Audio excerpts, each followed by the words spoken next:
Hi all. அன்னைக்கு வந்துட்டு கொஞ்சம் ஹரிபரியா தான் இருந்துச்சு. அலாரத்தை அமர்த்திட்டு இப்படின்னு தான் கண்ண மூடுனேன். படக்குன்னு 1/2 மணி நேரம் ஓடி போச்சு. அதனால எந்திரிச்சு குடுக்குடுன்னு ஓடி வந்து மாவு அரைச்சு வச்சிருந்ததுனால டக்குனு இட்லி ஊத்தி வச்சுட்டேன்.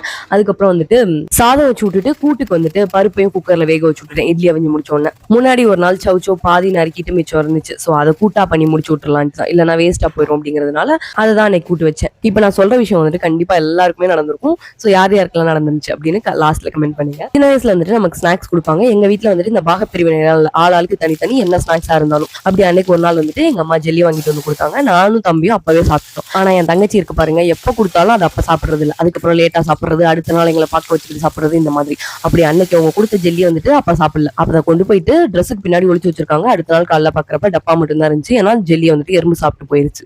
நானும் என் தம்பியும் அடுத்த நாள் காலைல சரியா வச்சு கேலி பண்ணோம். சரி, அன்னைக்கு லஞ்சுக்கு என்ன பேக் பண்ணேன்னா இட்லி, கொத்தமல்லி புதினா துவையல், முட்டை குழம்பு, சாதம், சௌச்சௌ கூட்டு, மஸ்க் மெலன் ஜூஸ். இதோட கடை சாத்திக்கிறேன்.